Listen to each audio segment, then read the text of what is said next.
नमस्कार, मेरे चैनल में आप सभी का स्वागत है।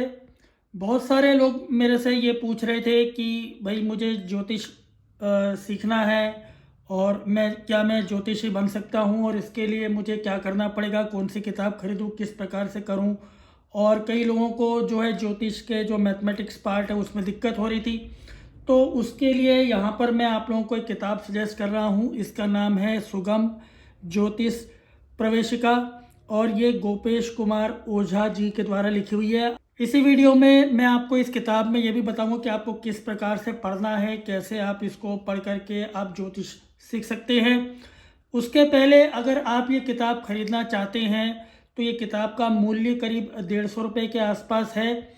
और अभी आपके सामने स्क्रीन पर जो है एक मेरे चैनल पे जो है आपको जो दिख रहा होगा कि आप इसको फ्लिपकार्ट से यहाँ पर ऑर्डर कर सकते हैं।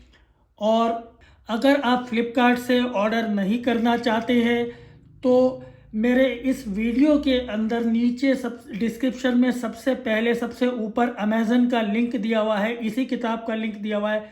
तो वहाँ पे आप चाहे तो अमेज़न से भी आप इस किताब को मंगवा सकते हैं। तो चलिए अब मैं आपको बताता हूँ कि इस किताब की क्या खासियत है और मैं आपको इस किताब का खोल करके थोड़ा सा इस किताब के बारे में जानकारी दे देता हूँ। यहाँ पे इंडेक्स दिया हुआ है, विषय जो है कौन कौन से है, कौन कौन से पेज नंबर पे है। तो हम सीधा जाते हैं। अगर आपको जैसे आपको कुछ भी नहीं मालूम है, आप ज्योतिष सीखना चाहते हैं तो सबसे पहले आपको यहाँ पे ये पहला प्रकरण जरूर पढ़िएगा। इसके अंदर जो है आकाश परिचय दिया हुआ है, ये आपको अच्छी तरह से याद कर लेना है, समझ लेना है क्या है। उसके बाद जो है दूसरा प्रकरण भी पढ़ना है। ये मैं क्यों बता रहा हूँ कि बहुत सारे लोगों को जो है जब वो ज्योतिष सीखने जाते हैं तो मैंने देखा है कि ज़्यादातर जो बुक्स होती है वो सीधा मैथमेटिक्स से शुरू कर देती है। भाई पंचांग जो में देख करके कुंडली ऐसे बनाना है, वैसे बनाना है। इसकी कोई आवश्यकता इतनी ज़्यादा नहीं है।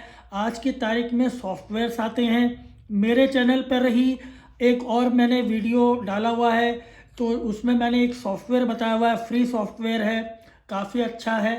तो उसकी भी आप मेरे चैनल पर सर्च करेंगे तो आपको वो वीडियो दिख जाएगा। तो वो आप उस वीडियो को जाकर देख सकते हैं। तो उस वीडियो में मैंने बताया वो फ्री सॉफ्टवेयर आपको कहाँ से मिल जाएगा, तो आप वो डाउनलोड करके भी आपकी कुंडली और ये सारे जो नवांश वगैरह जो कुछ भी है सब उसके अंदर इजीली जो है सब मिलता है आज की तारीख में। तो इसलिए आपको मैथमेटिक्स सीखने की ज़रूरत नहीं है।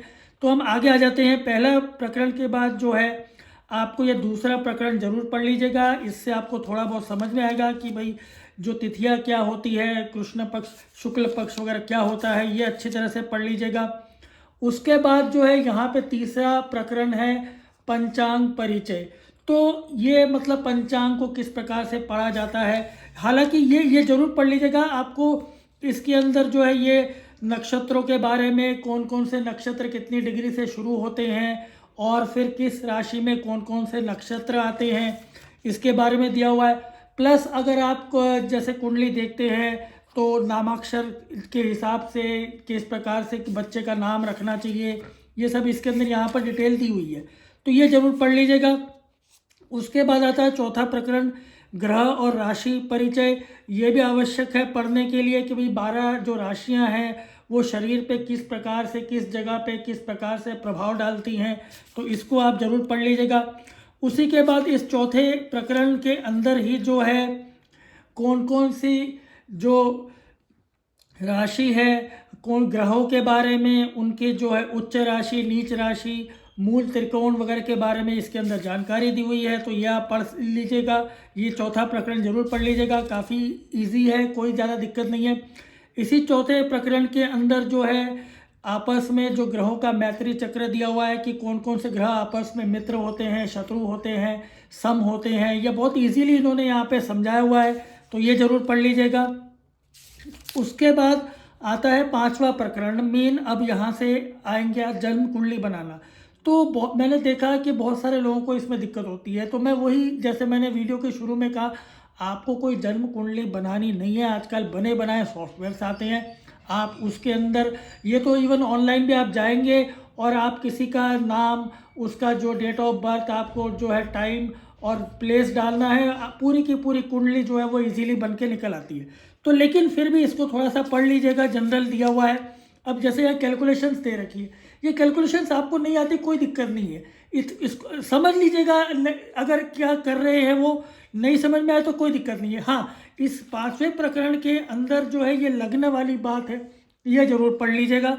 क्या कैसे निकालते हैं वो मैं बार बार कह रहा हूँ, कैसे निकालते हैं, क्या करते हैं, वो उसकी आवश्यकता नहीं है। वो आपके जो कुंडली में आपका जो सॉफ्टवेयर होगा उसमें ऑलरेडी कुंडली बनी होगी, सब लग्न वगैरह सब दिया होगा। बस ये थोड़ा सा इसको आप पढ़ लीजिएगा, समझ लीजिएगा कि लग्न कैसे निकाला जाता है। नहीं भी ये मैथमेटिक्स इतना ज़रूरी नहीं है, मैं कह रहा हूँ आज की तारीख में। हाँ, आप खुद अगर पंचांग देख करके कुंडली बनाना चाहते हैं तो आवश्यक है। तो ये इसके अंदर ये मैथमेटिकल पार्ट दिया हुआ है, तो ये पार्ट आपने थोड़ा बहुत पढ़ लिया, ठीक है, नहीं समझ में आया कोई दिक्कत नहीं है। ये देख लिया कैसे करते हैं, वो होता क्या है बेसिकली। ऐसे ही अब छठा प्रकरण है भाव स्पष्ट करना, यानी भाई कौन कौन से भाव में कौन कौन से ग्रह आएंगे, उसके यहाँ पे कैलकुलेशंस दे रखी है। ये नहीं भी पढ़ा कोई दिक्कत नहीं है। हाँ, अब जैसे भाव चक्र है, इन्होंने बता दिया भी पहला भाव है, दूसरे भाव को नाम ये कहा जाता है, तीसरे भाव को ये नाम कहा जाता है, चौथे को ये कहा जाता है। ये आप यहाँ से पढ़ के याद कर लीजिएगा। वैसे भी आपको धीरे धीरे पूरा याद ही हो जाएगा, चाहे तो आप लिख लीजिएगा, आगे दिया ही हुआ है इसके अंदर कि भाई पहले भाव को तनु, दूसरे को धन, तीसरे को सहज, चौथे को सुख, इस प्रकार से कहा जाता है। तो ये इसके अंदर मैथमेटिक्स में आपको जाने की ज़रूरत नहीं है। अब आ जाते हैं 7वां प्रकरण ग्रह स्पष्ट करना। तो ये भी आपको इतना आवश्यक नहीं है, इसको नहीं भी पढ़ा तो भी चलेगा। ये जो मैंने आपको बताया, जैसे कि 5वें वाला जो यहाँ पर था, 5वां प्रकरण का मैंने आपको बताया था, ये लग्न वगैरह पढ़ लीजिएगा, लेकिन इसके अंदर मैथमेटिक्स में आपको ज़्यादा ध्यान देने की आवश्यकता नहीं है। अगर नहीं समझ में आ रहा है तो कोई दिक्कत नहीं है। अब वैसे ही हम आ जाते हैं 7वें प्रकरण पे। यहाँ पे भी ये बता रहे किस प्रकार से जो है डिग्रीज वगैरह निकाली जाती है, क्या है ग्रह स्पष्ट करना, चलित चक्र करना। ये इतना आवश्यक नहीं है, खाली थोड़ा सा पढ़ लीजिएगा होते क्या है। षडवर्ग वाला जो है ये 8वां जो प्रकरण है, सप्तवर्ग बनाना, षडवर्ग बनाना, ये भी आपको कोई इतनी आवश्यकता नहीं है। ये हो रहा दीर्घकांत चक्र, ये कैलकुलेशन सब आज की तारीख में जो है जो सॉफ्टवेयर्स होते हैं उसके अंदर दिए होते हैं, तो आपको ये सब करने की कोई इतनी आवश्यकता नहीं है। इसको खाली एक नज़र मार लीजिएगा क्या इसके अंदर कहा गया है। मेन जो अब हमारी जो ज्योतिष बनने का आपको जो सीखना है कि भाई किस प्रकार से कुंडली को पढ़ करके आप किस प्रकार से उसका अतीत पता कर सकते हैं, उसका वर्तमान पता कर सकते हैं, उसके भविष्य के बारे में बता सकते हैं। तो ये जो पार्ट है अब ये 9वां प्रकरण से शुरू हो जाता है।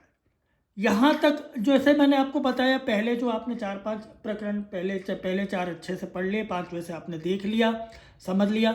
ये जो 9वां प्रकरण है, यहाँ से अब जो है मेन आपका पूरा जो है एक प्रकार से किस प्रकार से आप कुंडली को एनालिसिस करेंगे, ये चीज़ शुरू हो जाती है। यहाँ से अब आपको बड़े ध्यान से पढ़ना है कि किस भाव से क्या विचार किया जाता है। तो यहाँ से अब आपको पढ़ते जाना है और यहाँ पर अब आपको ये याद करना पड़ेगा। तो चाहे तो एक पेन पेंसिल लेकर के आप बैठ सकते हैं और कॉपी वगैरह में अपने नोट्स बनाते जाइए, लिखते जाइए, इनको लिखिएगा।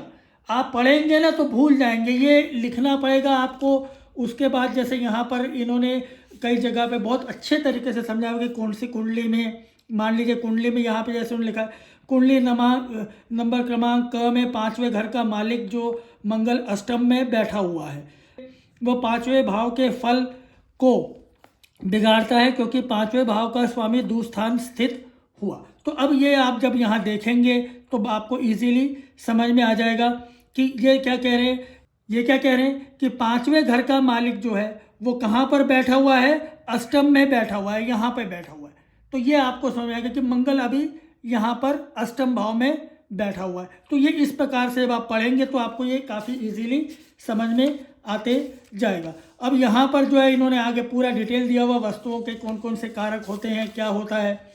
फिर ये विंशोत्तरी महादशा की बात आती है। तो ये 9वां प्रकरण बहुत ज़्यादा इम्पॉर्टेंट है, इसको बहुत अच्छे तरीके से आपको समझना है इस किताब में। अगर आप इस किताब से पढ़ रहे हैं तो पहले 4-5 पढ़ लिए, उसके बाद जो है मैंने कहा मैथमेटिक्स को नहीं देना, ये अवश्य पढ़ लीजिएगा 9वां प्रकरण जो है। फिर आ जाता है विंशोत्तरी महादशा जो 10वां प्रकरण है। तो ये विंशोत्तरी महादशा भी आजकल हर जगह पे जो है कुंडली में सॉफ्टवेयर में इजीली निकाली हुई आपको पास मिल जाएगी। तो इसके लिए इतना ये मैथमेटिक्स करने की आवश्यकता नहीं है, खाली एक नज़र मार लीजिएगा। 11वां प्रकरण है अंतरदशा, वो भी आज की तारीख में सब जगह पे आती है, इसको खाली आप एक नज़र मार लीजिएगा, नहीं निकालते आए कोई दिक्कत नहीं है। अब ये जो है अगला यहाँ से फिर से शुरू हो जाता है 9वें के बाद जो आता है मेन फिर से ये 12वां प्रकरण, ये राशिफल जो है। अब यहाँ से आपको फिर से पढ़ते जाना है कि भाई ये इसमें जैसे यहाँ दे रखा है कि अगर जन्म लग्न या जन्म राशि वृषभ हो तो जातक की बात हो रही है तो उसकी जांघें और मुंह चौड़े होते हैं। अब ये पार्ट जो है मैं यहाँ पे मैं आपको बताता हूँ कि पहले आप यहाँ से पढ़ लीजिए, नोट्स बना लीजिए अच्छे तरीके से। मतलब जातक यानी जिसकी आप कुंडली देख रहे हैं या जिस व्यक्ति की आप कुंडली स्टडी कर रहे हैं, तो ये उसके बारे में यहाँ पे डिटेल हुई। अब यहाँ से क्या है कि आपको थोड़ा सा नोट्स बना करके लिखना पड़ेगा। फिर यहाँ पर जो है इसी के अंदर जो है इन्होंने ये दिया हुआ है कि सूर्य का द्वादश राशि फल, यानी सूर्य जो है वो अगर पहली राशि में होगा तो क्या उसका फल होगा, दूसरी राशि में क्या होगा तो फल होगा। अब जैसे कर्क में सूर्य हो तो अब आपको यहाँ पे ये सब करने के लिए आपको ये बड़ा जैसे मैंने बताया शुरू में ही आपको बताया राशि परिचय में, आपको ये याद रखना पड़ेगा कि भाई पहले नंबर की राशि कौन सी है, दूसरे नंबर की राशि कौन सी है, कर्क का नंबर क्या है, धनु का नंबर क्या है। तो ये चीज़ें आपको कई चीज़ें इसके अंदर अच्छी तरह से याद करनी पड़ेगी। तो इस प्रकार से यहाँ पे आपने ये राशि फल वगैरह जो है ये आप देखेंगे। 13वां प्रकरण है ग्रहों के भाव फल। अब यहाँ पर फिर से जो है ग्रहों के भाव फल दिए हुए हैं, चंद्रमा जो है कौन कौन से भाव में क्या क्या फल देता है, तो ये सब इसके अंदर डिटेल में दिया हुआ है। तो यहाँ से जो है अब आपको बहुत ही जो ध्यान दे करके इसको मैं बार बार कह रहा हूँ नोट्स बना करके आप इसको पढ़ेंगे। फिर जो है इसी प्रकार से 14वां प्रकरण है भावाधीश विचार, तो ये सब करना है। और ये इस प्रकार से अब यहाँ से जो है ना यहाँ से अब आपको पूरा पढ़ते जाना है कि मारक विचार ये सब। इसके बाद हम फिर से आगे जाते हैं जहाँ पे कई जगह पे क्या होगा कि कोई कैलकुलेशंस वाले पार्ट आएंगे, ठीक है, वर्ष कुंडली कैसे बनानी है और गोचर वगैरह ये सब। तो ये जो जहाँ कैलकुलेशंस वाला पार्ट है, जैसे 18वां प्रकरण है ये कैलकुलेशन वाला पार्ट, तो ये भी आपको कुछ करने की ज़रूरत नहीं। आज की तारीख में सॉफ्टवेयर्स में सब आता है, वो सब दिया होता है। आप वो प्रॉपर सॉफ्टवेयर आपने अगर अपने पास डाउनलोड कर लिया, और जैसे मैंने कहा मैंने एक वीडियो बनाया हुआ है कि ज्योतिष के लिए फ्री सॉफ्टवेयर, तो आप ज्योतिष फ्री सॉफ्टवेयर राजीव धर्माधिकारी करके आप जो है यूट्यूब में सर्च करेंगे आपको वो मिल जाएगा। तो आप वहाँ से वो सॉफ्टवेयर आप डाउनलोड कर सकते हैं। और वो सॉफ्टवेयर जो है जिन्होंने बनाया है वो IIT के से पास आउट है, बहुत बड़े मतलब मैथमेटिशियन हैं, तो उनके पिताजी भी बहुत बड़े ज्योतिषी थे, तो आप वहाँ से भी आप कर सकते हैं। उसके बाद जो है फिर जैसे ये 19वां प्रकरण है वर्ष कुंडली विचार, तो वर्ष कुंडली कैसे विचार क्या करना है, और फिर गोचर का जो है विचार है, और फिर आगे के जो है इसके अंदर मतलब पूरा डिटेल आपको अच्छा सा इसके अंदर दिया हुआ है। तो ये सारे जो चीज़ें हैं कि किस प्रकार से क्या क्या प्रश्न लोग कर सकते हैं, ये ज़्यादातर जो प्रश्न हैं ये पुराने ज़माने में लोग किया करते थे। आजकल जो है इतने उस टाइप के कोई प्रश्न नहीं करते हैं। पहले पूछते थे कि भाई मेरा सामान चोरी हो गया तो वो चोर किस दिशा में गया होगा, कहाँ मिल सकता है, घोड़ा चोरी हो गया तो घोड़ा मेरा किस दिशा में गया होगा। तो ये आज से मतलब आप समझ सकते हैं 100-200 साल पहले की बात है, जब कोई मतलब इतना जानवर वगैरह किसी का पशु पक्षी चोरी हो जाता था, गायब हो जाता था, तो वो ज्योतिषियों के पास जाते थे, वो कहते थे फिर देख करके भाई उस दिशा में जाओ, उधर हो सकता है ये वो। अब ये सब चीज़ें आज की तारीख में तो कोई इतनी लागू नहीं होती है। आज की तारीख में क्या होगा, आपके पास मेन किस प्रकार के आदमी सवालात पूछेंगे, अगर हम उसकी बात करें तो उनमें मेन जो क्वेश्चंस होते हैं, पहली बात तो होती है, सबसे पहली बात पैसे को लेकर के ही होती है। आदमी ज्योतिषी के पास तभी आता है जब या तो कोई प्रॉब्लम में फंसा हो। प्रॉब्लम मतलब क्या है कि या तो कोई उसके पुलिस केस हो गए हो, कोई लड़ाई झगड़े मुकदमे वगैरह कुछ चल रहा हो, कहीं ऐसी परेशानी चल रही हो, तो वो ज्योतिषी के पास आएगा। दूसरा ये है जो कि सबसे ज़्यादा तादाद जो ज्योतिषियों के पास आने वाले लोगों की होती है, ऑलमोस्ट आप ये कह सकते हैं जो मेरा अनुभव है 60% होते हैं उनके जो है काम धंधे से रिलेटेड काम होता है। नौकरी पेशा होंगे, पैसे की तंगी चल रही है, या फिर अगर व्यापार है, व्यापार सही तरीके से नहीं चल रहा है, उसमें प्रॉब्लम्स आ रही हैं, क्या करूं क्या नहीं करूं, इस टाइप के लोग जो है वो ज़्यादातर आते हैं, जो कि अपनी आज की तारीख में फाइनेंस या पैसे को लेकर के जो समस्या होती है उस समस्या को लेकर के लोग आपसे सवाल पूछने आते हैं। तो कई सारी चीज़ें आप इस किताब में से पढ़ के उसमें से समझ सकते हैं। और ये किताब जो है ये आपका एक बेस क्रिएट करेगी कि भाई हाँ ये बेस है। अब उसके बाद जो है आपको और भी बुक्स पढ़नी चाहिए। और अगर मैं पहले वो बात करता हूँ कि लोग किस प्रकार के सवाल आते हैं, फिर हम आगे ये बात करेंगे कि भाई अब आगे ज्योतिष कैसे सीखना है ये किताब के बाद। तो जैसे मैंने कहा कि 60% लोग जो आपके पास आएंगे वो व्यापार, धंधे, पैसे से रिलेटेड प्रॉब्लम्स को लेकर के आएंगे। उसके बाद बात आती है 20% लोग जो हैं वो कई बार जो है वो यूजुअली अगर हम बात करें तो आज की तारीख में जो है मैरिज, रोमांस और लव अफेयर्स या इन सब चीज़ों से भी रिलेटेड होता है कि भाई मेरी लड़के की शादी नहीं हो रही, लड़की की शादी नहीं हो रही है, क्या प्रॉब्लम है, कब हो सकती है, क्या हो सकता है, या मैरिटल प्रॉब्लम्स उनको चल रहे होंगे या कोई ऐसी समस्याएं चल रही होंगी। तो फिर लोग उन चीज़ों से लेकर के जो है समस्याएं आपके पास पूछने आती है। तो अब मैं आगे ये बात आपको इस समय क्यों बता रहा हूँ कि मेरे पास बहुत सारे क्वेश्चंस आते हैं। अभी रिसेंटली एक व्यक्ति ने पूछा कि भाई मेरे कोई काम धंधा नहीं है, मैं चाहता हूँ कि मैं ज्योतिषी बन करके कुछ काम कमा लूँ, पैसे कमा लूँ, तो क्या ये संभव है। तो फिर इसमें क्या है कि आप ज्योतिषी बन करके पैसे कमा तो सकते हैं, उसमें कोई दिक्कत नहीं है, लेकिन आज की तारीख में जैसे इंजीनियरिंग में स्पेशलाइजेशन होता है, हर चीज़ में एक स्पेशलाइजेशन होता है, तो बेटर यह है कि अगर आप ज्योतिष सीख रहे हैं तो आप पहले ये सोचें कि मैं किस चीज़ में स्पेशलाइजेशन करूं। आप ये कहें कि मैं हर चीज़ में मास्टर बन जाऊंगा तो ये पॉसिबिलिटी नहीं होती है। पहले के ज़माने में लोग जो है ये ज्योतिष वगैरह ये सब सीखते थे तो वो 12, 14, 15 साल की आयु से सीखते थे और उनको करीब कई कई साल हो जाते थे उस जमाने में। अब आज की तारीख में एक जनरल में प्रैक्टिकली बात करूं तो मैं एक यहाँ पे समझाने की बात करूं तो आप देखेंगे कि आज की तारीख में आपके दिमाग में कई सारी इन्फॉर्मेशन रहती है। भाई मोबाइल कैसे चलाना है, दुनिया भर की कार कैसे चलानी है, ये सब कैसे करना है, वो सब कैसे करना है, तो आपका दिमाग में बहुत सारी इन्फॉर्मेशन भरी हुई है। आप 500 साल पीछे चले जाइए तो न मोबाइल थे, न इंटरनेट थे, न दुनिया भर की चीज़ें थी, न गैजेट्स थे, न कुछ थे। तो उस समय क्या होता था कि कोई आदमी ज्योतिष सीखना शुरू किया, उसने 12-14 साल की उम्र से मैथमेटिक्स वगैरह सब, और वो अगले 15 साल तक वो मात्र उसी चीज़ का अध्ययन कर रहा है। वो अपने जहाँ पे गुरुकुल आश्रम में रह रहा, गुरु जी के पास रह रहा, ये वो, उसके बाद वो अलग अलग लोगों की जो कुंडलियाँ स्टडी करते थे, तो ये चीज़ थी।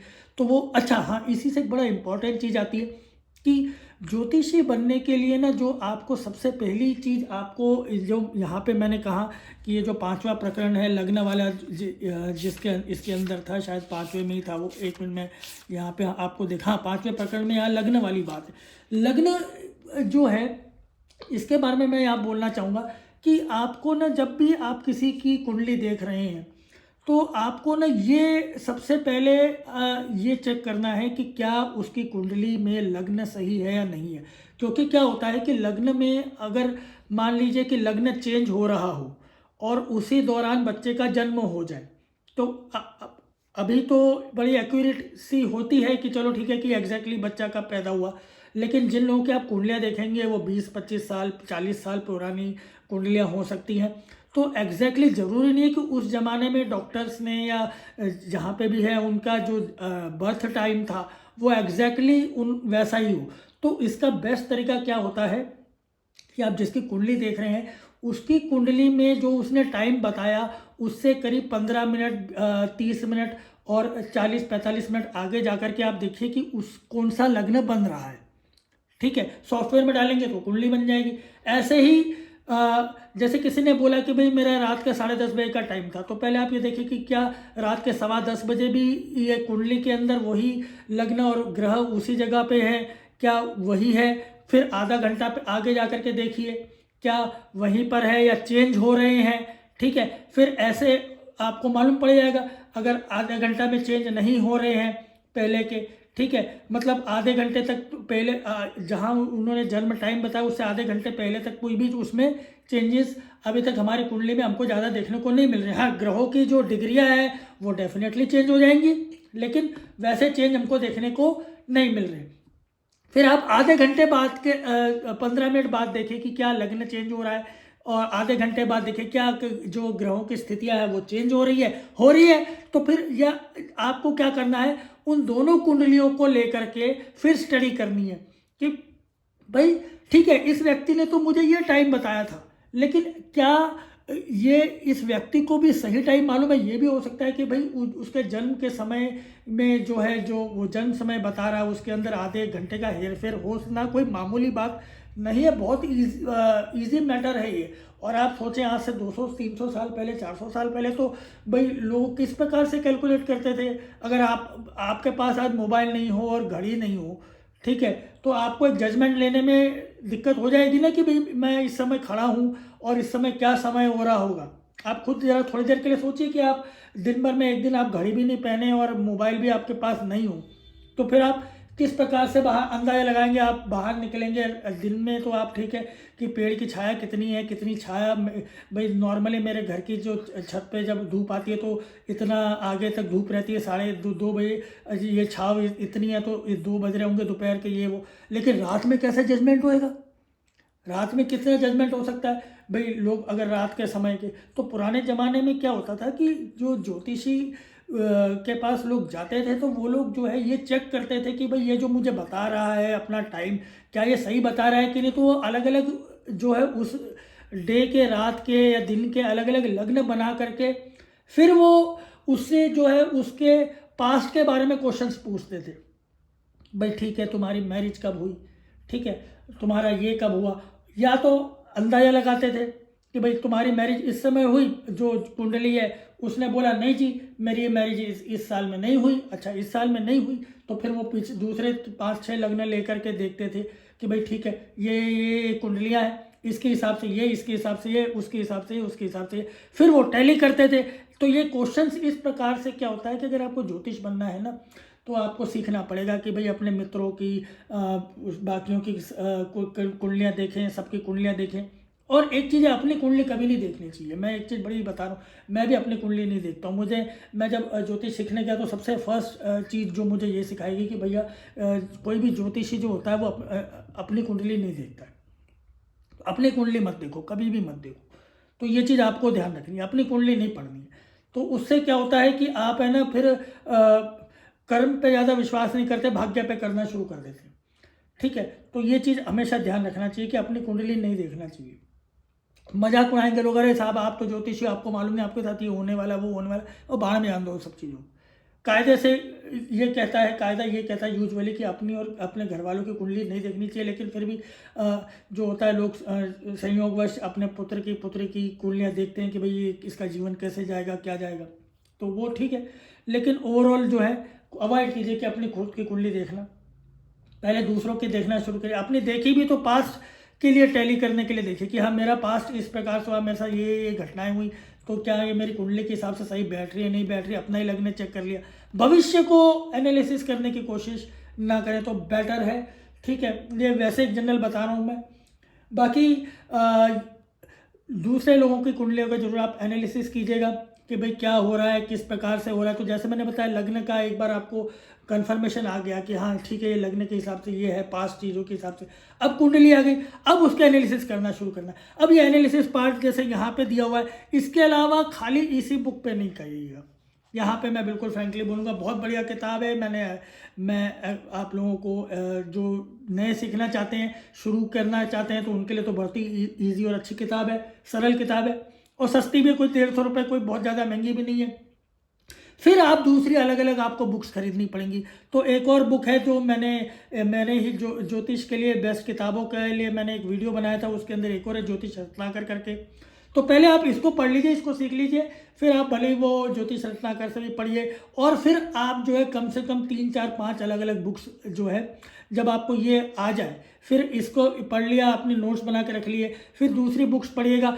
और फिर जो है कई बार कई जगहों पे क्या होगा कि आप जब अपने नोट्स बनाएंगे, अपने लिखेंगे, बार बार लिखेंगे, याद हो जाएगी। तो कई बार क्या आपको जो है एक दूसरे से कॉन्ट्राडिक्टरी चीज़ें मिलेंगी।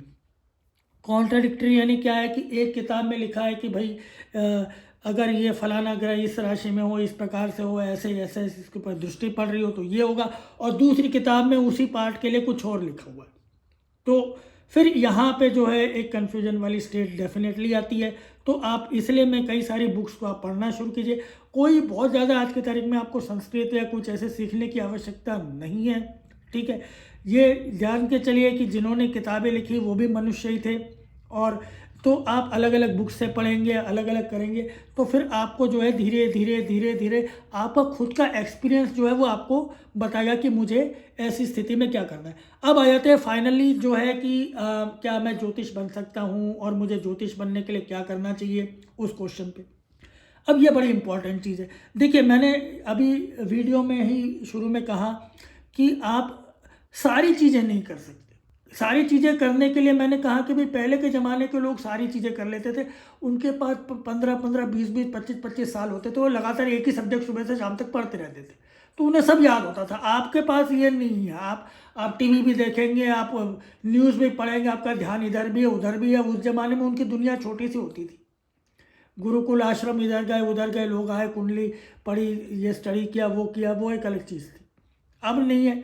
तो आपको क्या करना पड़ेगा, आपको स्पेशलाइजेशन करना पड़ेगा कि भाई चलो ठीक है, या तो मैं मैरिटल अफेयर्स, मतलब जो शादीशुदा मामले, प्रेम विवाह मामले, इन चीज़ों में ही मैं एक्सपर्ट बन जाऊँ। तो फिर आप उससे रिलेटेड जो है पहले ये सब पढ़ लीजिए, पूरी जानकारी रख लीजिए। क्योंकि आदमी आता है एक चीज़ के लिए है, मेन चीज़ के लिए आता है, फिर वो 4 सवाल और पूछ लेता है। डेफिनेटली होता है ये, ऐसा नहीं होता कि नहीं पूछेगा। अच्छा जी, पैसे का क्या होगा, ये क्या होगा, वो क्या होगा। तो उसके लिए ये आपको मैंने बताया कि ये किताब पढ़ ली और उसके बाद अलग अलग 5-6 और पढ़ ली, तो फिर आप वो जनरल आंसर्स दे सकते हैं। लेकिन स्पेशलाइजेशन करने के लिए आपको क्या करना पड़ेगा कि भाई चलो ठीक है, अगर मुझे विवाहिक से ही संबंधित करना है, वो भी एक बहुत बढ़िया फील्ड है, मैं आपको बता रहा हूँ, बहुत बढ़िया फील्ड है उसमें। और ख़ास करके विवाह वाली जो फील्ड है उसके अंदर अच्छे ज्योतिषी नहीं है, मैं आपको बताता हूँ। काम धंधे से रिलेटेड तो बहुत सारे जो है जिसमें कि सबसे ज़्यादा सवाल पूछे जाते, ज़्यादातर ज्योतिषी लोग उसी के बारे में ही बोलते हैं।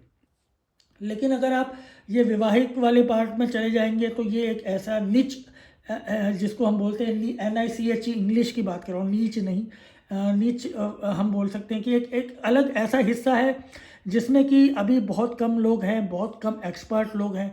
तो आप प्रेम विवाह और जो है मनुष्य को क्या दिक्कत हो रही है, क्या क्यों प्रॉब्लम हो रही है, भाई पति पत्नी में क्यों नहीं बन रही है, या ये 2 कुंडली आपके सामने आ गई तो उनको कैसे जो मैच करना है, किस प्रकार से ये देखना है कि क्या दिक्कतें हो सकती है। अब इसमें क्या होगा कि आप किसी को बताएंगे, हो सकता है आपकी बात नहीं माने, लेकिन आपने सही बताया, शादी के 4 साल बाद उनको दिमाग, उनके बीच में झगड़े हो गए, कोई प्रॉब्लम हो गई, तब उनका कहा अरे यार उन फलाना ज्योतिषी जी ने तो हमको बोला था, उस समय हमने ध्यान नहीं दिया।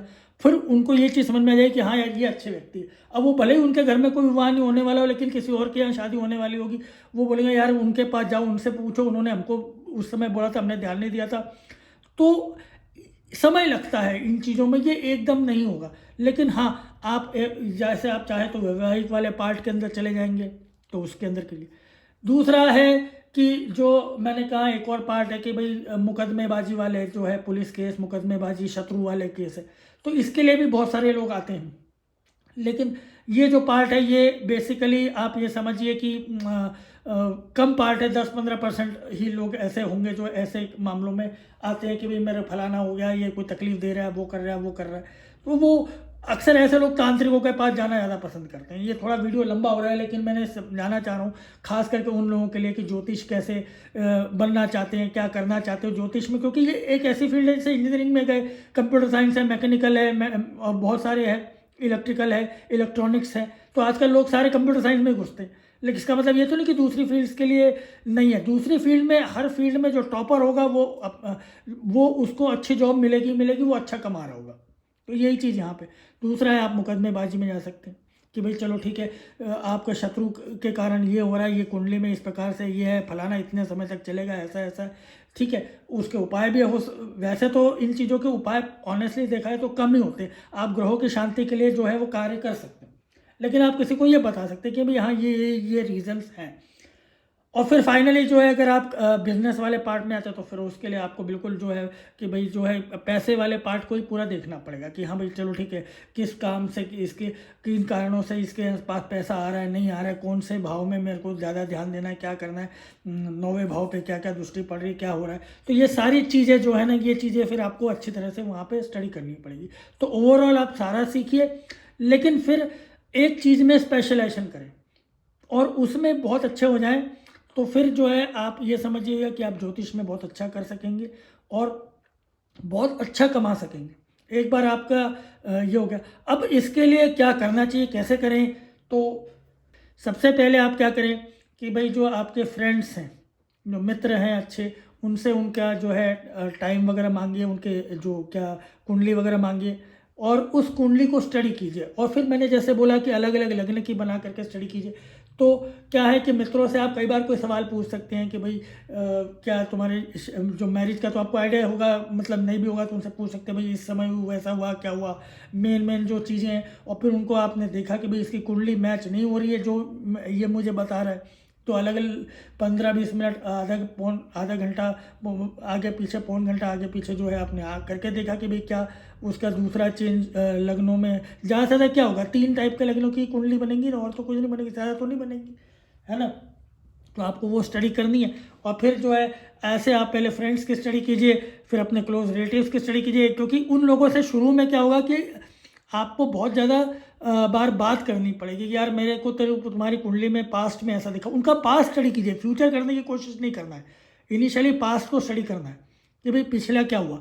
उनसे आप जो है पूछिए कि भाई तेरा ये पीरियड अच्छा गया था क्या, मेरे हिसाब से तो ये पीरियड बड़ा ख़राब जाना चाहिए था, तो ये क्या ऐसा हुआ क्या, वो बोलेगा हाँ नहीं। तो जब आपको पास्ट धीरे धीरे धीरे धीरे पहले कई सारे लोगों के आप कुंडलियाँ देखें, 100, 200, 500 ऐसे, और उनके पास्ट को जब आप सही करना शुरू कर देंगे और आप टैली करेंगे कि भाई पिछला इतिहास जो है कुंडली में ये इस व्यक्ति का इस हिसाब से गुजरा, यानी मैं किसी की कुंडली देख करके ये बता सकता हूँ कि अभी तक ये मेरे पास आया है, इसकी आयु इतनी है, इसका पिछला जो जन्म से लेकर के अभी तक की आयु तक इसने ये इन स्थितियों से गुजरा है। जब आपकी ये चीज़ कंफर्म हो गई और फिर आपके पास कोई आदमी आएगा और आप उसको बोलेंगे भाई फला आज से 5 साल पहले फलाना आपके साथ ऐसा हुआ, या आपका ये पीरियड ख़राब हुआ, ये ऐसा हो गया, तो उस फिर वो आप उसको बिना उससे पूछे ही आप उसको बताएंगे, वो मानेगा, उसका विश्वास आप पे 10 गुना बढ़ जाएगा, 10 गुना। फिर आप जो भविष्य के बारे में बोलेंगे वो उसको एग्जैक्टली मान के चलेगा कि हाँ ऐसा ही होने वाला है, क्योंकि तब आप पास्ट देख लिया, अब आपको भविष्य की भी जानकारी हो जाएगी ऑब्वियसली।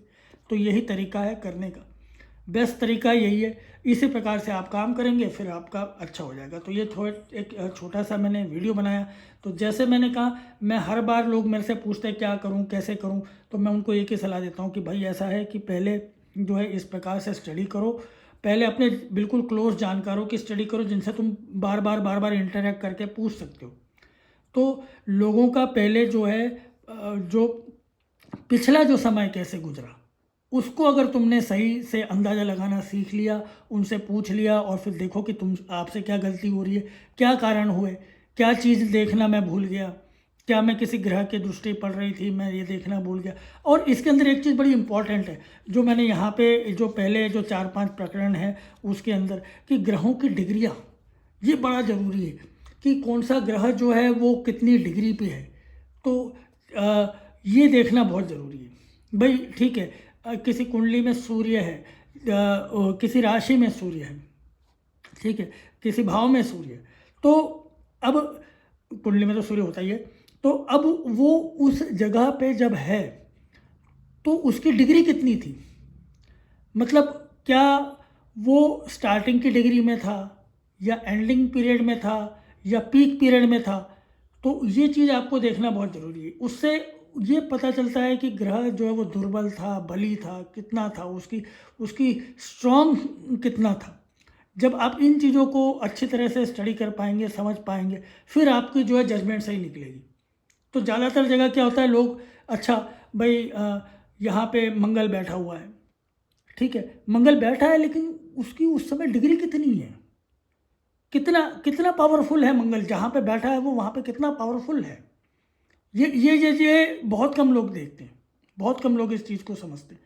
तो ये बहुत ज़्यादा आवश्यक है, इसलिए इन चीज़ों को बिल्कुल ध्यान से देखिए, इन चीज़ों को ध्यान से समझने की कोशिश कीजिए कि भाई, तो ये जब आप चीज़ें सीखेंगे, समझेंगे, फिर आपको जो है आप कुंडली में पढ़ना अच्छा सीख सकते हैं।